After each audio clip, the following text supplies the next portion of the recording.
Hi there. I've been promising hacks for those of us who have lots of kids, and I've got a whole bunch of these lined up, lots of hacks, lots of ideas. So today we're just going to do some general ones, and I'm going to base this on a post I wrote like way back in 2016. Yeah, that's like 9 years ago, isn't it now?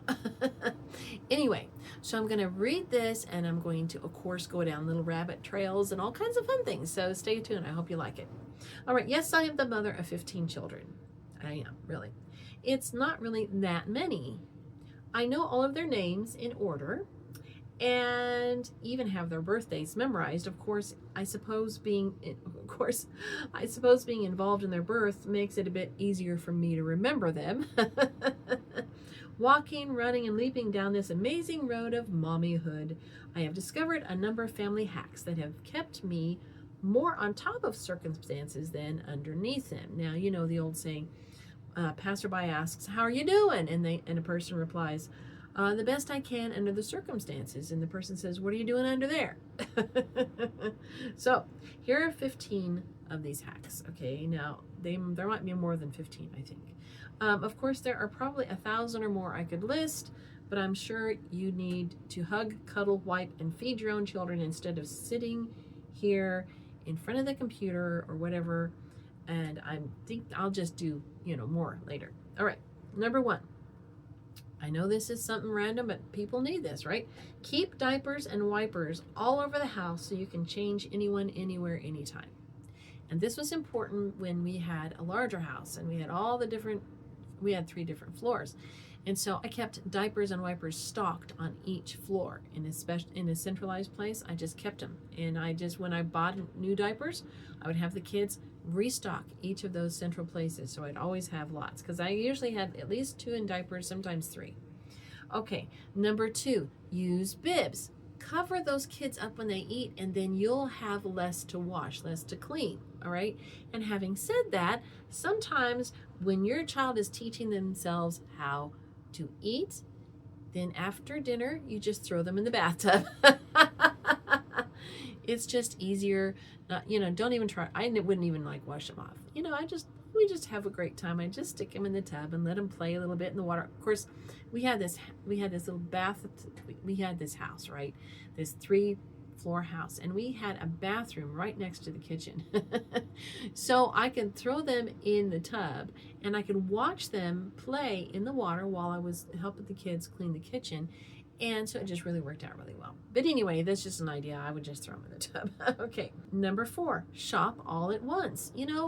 A lot of things that exhaust us in life are these constant running out and running these errand things and picking up this little bit of thing and that little bit of thing. So I would try to do once a month shopping, except for maybe a run for milk. And maybe some fresh veg. The rest of my shopping I did one time, and it was an all-day affair, but I got it done. I didn't have to think about it anymore. I planned all my meals out.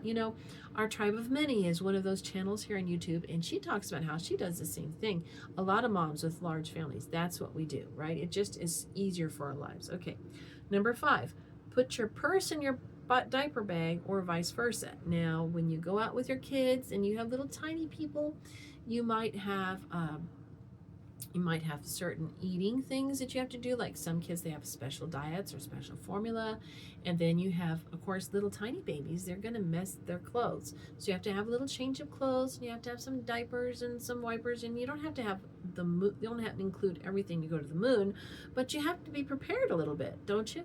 So I would have to carry this diaper bag around. And after a while, I get tired of 2, a diaper bag and a purse. So nowadays you can get the little tiny purses that have you don't have to have a lot of cash, and you don't have to have a checkbook anymore. So you can just put your cards and stuff, and you can just stuff it in there. And back in those days, having a separate purse was interesting because we did have to have a checkbook and cash and everything else. But today it's really easy just to do that, isn't it? And you can have a bigger purse, and it can look like a purse, but inside there are all the things you need to be a mommy, right? Even some Band-Aids for Bobos. Okay, number 6, keep daily hygiene routines simple but elegant. And I've actually talked about mommies being prettier and smelling nicer for their families in another blog post. But anyway, For your skin, just have some moisturizer, maybe some concealer and a little foundation if you use that. For your eyes, eyeliner, eyeshadow, mascara, easy. Lips, I have really light colored lips. My skin is light, but I have found that there is something called lip stain, or I think, let's see, different companies call it different things. Like I think it's called Everlast, Maybelline Everlast or something like that. But the different things that are supposed to last 24 hours, those are the ones I use.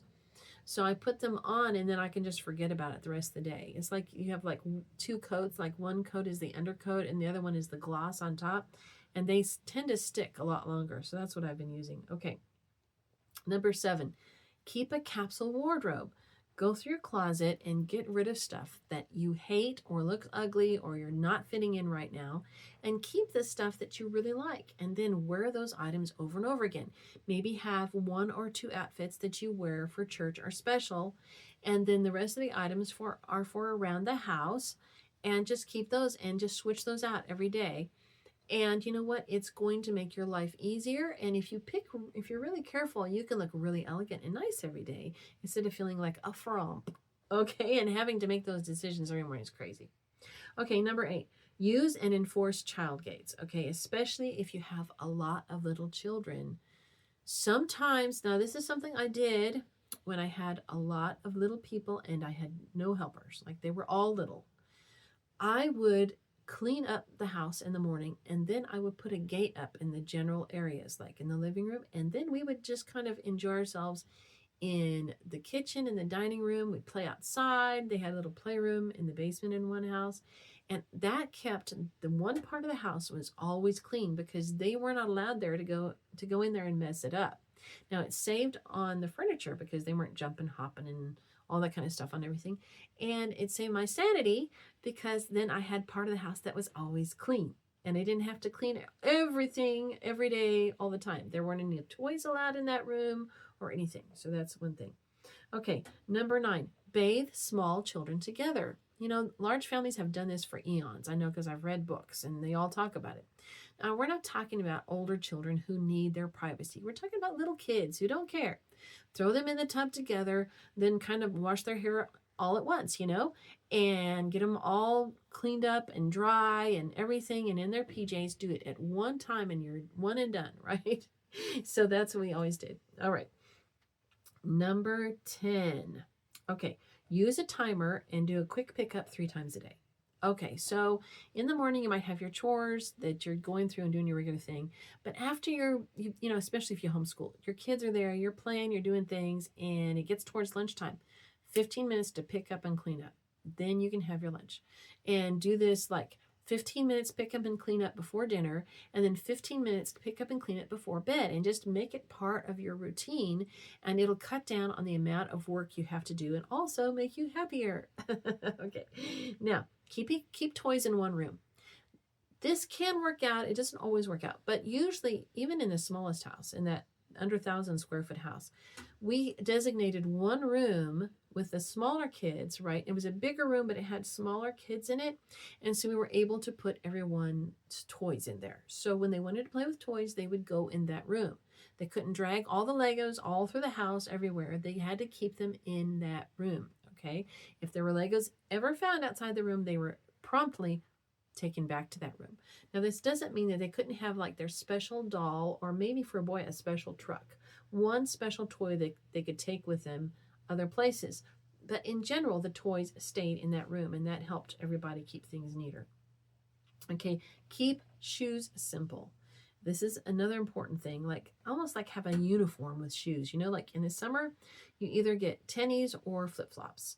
In the wintertime, you either get boots or tennies, and just keep it that way. And everybody like only has 2 shoes seasonally that they can wear, and that cuts down the amount of space you need for all those shoes, and things don't get all mixed up. And you have to go through them periodically because kids grow out of things so fast, don't they? And so that's important. Okay. Pair up kids in beds and bedrooms. Of course, this is obvious. You have to keep kids together in bedrooms, and you have to share things. And that can be tricky sometimes as they get to be teens. Sometimes you have to be careful of personality mixtures, right? Okay. Number 14, Have a number of hair stations stocked with brushes, barrettes, detangler, etc. If you have a lot of little girls, you will want to have different places in your home with places to do their hair, because my little girls really weren't good about keeping their hair brushed. I had to brush their hair every day. And we had a lot of girls. We have 11 girls. And so when they were little, I was always brushing their hair and fixing it. I didn't, certain things like that, like diaper changing and hair maintenance, I didn't leave that to their older siblings. These are things I did personally for my children, because that way we had that contact, and then I could talk to them, and we could spend a few minutes together while I was either changing their diaper or fixing their hair or whatever. So if I had different drawers all over the house where I would have some barrettes and some brushes. So whatever I was in the middle of, if I saw a child that needed their hair brushed and taken care of, I could snag them and just do it right then and there. I even put detangler for the little ones, their hair would get matted. I would use detangler. I would just get it done. And I kind of prided myself in two things when we went out in public: that their faces and hands were clean, and that their hair was combed and fixed, okay? Because I think that a lot of people tend to judge large families by how their little kids look. If their little kids look like they have their faces haven't been washed, even if it was just 5 minutes ago they had a sucker, okay? People tend to judge you on that. And so I tried always to make sure my kids' hair were combed and fixed, and that their faces were clean. That everywhere we went, I would take things with me. I would wipe their faces before we went inside and make sure their hair was done. That's something that I did. Okay, so now I have given you, and next is have one, and this is number 15, okay, have one central place for strewn shoes, one central place for, I already talked about that. I think anyway. Okay, have one central place for strewn shoes and one central place for socks. This is so important, because when you have so many people in a small place or even in a bigger place, you're going to have lots of socks and shoes that get mismatched and they get lost from each other. And if you keep one central place for all these, then if someone finds a stray shoe, they put it in the box, and eventually it's going to get with the other shoe. Am I right? Okay, so that's one thing we did, and that's very important. So I hope you have liked all these hacks for a large family living, and I've got a whole bunch more. I've got some about grocery shopping, and I've got some about morning sickness, and I've got some about homeschooling. I've got all kinds of stuff. So stay tuned for more, and make sure that you click on the video suggested so that you can learn more stuff and learn. Yeah. Bye-bye.